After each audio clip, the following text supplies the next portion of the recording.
ಎಲ್ಲರಿಗೂ ನಮಸ್ತೆ. ಮೂಡಲಕರ್ಣ ಸುದ್ದಿವಾಹಿನಿಗೆ ಸ್ವಾಗತ. ಇದು ನಿಮ್ಮ ವಿಶ್ವಾಸ ವಾಸ್ತವ ಸುದ್ದಿಯ ಪ್ರತೀಕ. ಬಂಧುಗಳೇ, ತಮಿಳುನಾಡಿನ ತೂತುಕುಡಿ ಜಿಲ್ಲೆಯ ಸಾತಂಕುಳಂ ಪೊಲೀಸ್ ಠಾಣೆ ಲಾಕಪ್ ಡೆತ್ ಪ್ರಕರಣದಲ್ಲಿ 9 ಪೊಲೀಸರನ್ನು ಗಲ್ಲಿಗೇರಿಸಲು ಕಾರಣವಾದ ಪ್ರಮುಖ ಸಾಕ್ಷಿ ಹೆಡ್ ಕಾನ್ಸ್ಟೇಬಲ್ ರೇವತಿ. ಒಂದು ಪ್ರಕರಣದಲ್ಲಿ ಸಾಕ್ಷಿಯೊಬ್ಬರು ವ್ಯವಸ್ಥೆಗಿಂತ ಹೇಗೆ ದೊಡ್ಡವರಾಗಬಹುದು ಎಂಬುದಕ್ಕೆ ಅದ್ಭುತ ಉದಾಹರಣೆ ಹೆಡ್ ಕಾನ್ಸ್ಟೇಬಲ್ ರೇವತಿ ಮೇಡಮ್. ಉದಾಹರಣೆ, ತಮಿಳುನಾಡಿನಲ್ಲಿ ನಡೆದ ಲಾಕಪ್ ಡೆತ್ ದೇಶವನ್ನೇ ಬೆಚ್ಚಿ ಬೀಳಿಸಿತ್ತು. ಆದರೆ ಈ ದೌರ್ಜನ್ಯ ಬೆಳಕಿಗೆ ಬರಲು ಕಾರಣ ಮಹಿಳಾ ಆರಕ್ಷಕರಾದ ರೇವತಿ. ಘಟನೆಯ ನಂತರ ಠಾಣೆಯಲ್ಲಿ ನಡೆದ ಪರಿಸ್ಥಿತಿ ಎಂದರೆ, ನಡೆದ ಘಟನೆ ಹೊರಬರದಂತೆ ನೋಡಿಕೊಳ್ಳಲು ಹೆಚ್ಚು ಒತ್ತಡವಿತ್ತು. ಸಾಕ್ಷ್ಯಗಳನ್ನು ಅಳಿಸಬೇಕು, ಸಂಪೂರ್ಣ ಕಥೆಯನ್ನು ಬದಲಾಯಿಸಬೇಕು, ಇವು ಮುಖ್ಯ ಗುರಿಗಳಾಗಿದ್ದವು. ಇಂತಹ ಸಮಯದಲ್ಲಿ ಬಹುತೇಕ ಪೊಲೀಸ್ ಅಧಿಕಾರಿಗಳು ಮೌನವಾಗಿರುವುದು ಸುರಕ್ಷಿತವೆಂದು ಪರಿಗಣಿಸುತ್ತಾರೆ. ಆದರೆ ರೇವತಿ ಆ ಆಯ್ಕೆಯನ್ನು ತೆಗೆದುಕೊಳ್ಳಲಿಲ್ಲ. ಆಕೆಗೆ ಅದು ಕೇವಲ ಕರ್ತವ್ಯದ ವಿಷಯವಾಗಿರಲಿಲ್ಲ. ತನ್ನ ಕಣ್ಣೆದುರೇ ನಡೆದ ದೌರ್ಜನ್ಯಕ್ಕೆ ಪ್ರತಿಭಟಿಸುವ ಧೈರ್ಯ ಇತ್ತು. ಒಂದು ಕಡೆ ಸಹ ಸಿಬ್ಬಂದಿ, ಮತ್ತೊಂದು ಕಡೆ ಉನ್ನತ ಅಧಿಕಾರಿಗಳ ಒತ್ತಡ. ಅಂತಹ ಪರಿಸ್ಥಿತಿಯಲ್ಲೂ ವ್ಯವಸ್ಥೆಯ ವಿರುದ್ಧ ನಿಲ್ಲುವುದು ಸಣ್ಣ ವಿಷಯವಲ್ಲ. ಆದರೂ ಆಕೆ ಹಿಂದೆ ಸರಿಯಲಿಲ್ಲ.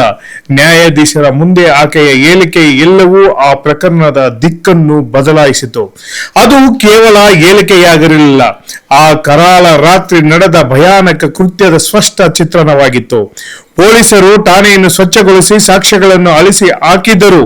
ಗೋಡೆಗಳ ಮೂಲೆಗಳಲ್ಲಿ ಮತ್ತು ಮೇಜುಗಳ ಕೆಳಗೆ ಉಳಿದಿದ್ದ ರಕ್ತದ ಕಲೆಗಳನ್ನು ಆಕೆ ಚತುರತೆಯಿಂದ ಗುರುತಿಸಿ ನ್ಯಾಯಾಧೀಶರಿಗೆ ತೋರಿಸಿದ್ದು. ಆ ರಕ್ತದ ಕಲೆಗಳು ಆರೋಪಿಗಳ ಅಪರಾಧವನ್ನು ವೈಜ್ಞಾನಿಕವಾಗಿ ಸಾಬೀತುಪಡಿಸುವಲ್ಲಿ ಪ್ರಮುಖ ಪಾತ್ರ ವಹಿಸಿವೆ.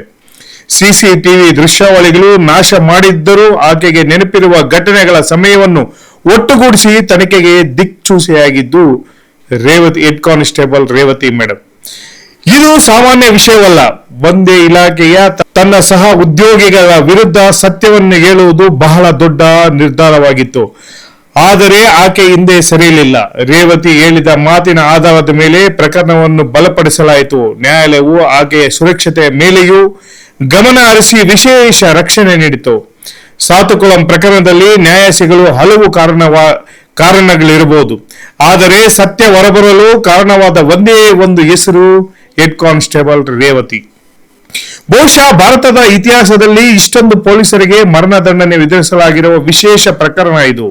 ವಿಶ್ವದಲ್ಲೇ ಮೊದಲನೆಯದು ಎಂಬುದು ಆಶ್ಚರ್ಯವೇನಿಲ್ಲ. ಬಡವರಿಗೆ ಬದುಕಿನ ಹಕ್ಕಿಲ್ಲ ಎಂಬಂತೆ ವರ್ತಿಸುವ ಪೊಲೀಸರಿಗೆ ಒಂದು ದೊಡ್ಡ ಎಚ್ಚರಿಕೆ. ಮಧುರೈ ಸೆಷನ್ ನ್ಯಾಯಾಲಯದ ತೀರ್ಪು ಮರುಭೂಮಿಯಲ್ಲಿ ಒಂದು ಓಯಸಿನ್ ಆಗಿದೆ. ಉನ್ನತ ನ್ಯಾಯಾಲಯಗಳು ಸಹ ಈ ತೀರ್ಪನ್ನು ಬಲಪಡಿಸಲಿ ಎಂದು ಆಶಿಸೋಣ. ನಾಗರಿಕ ಹಕ್ಕುಗಳ ಉಲ್ಲಂಘನೆಯನ್ನು ನಿಲ್ಲಿಸಬೇಕು.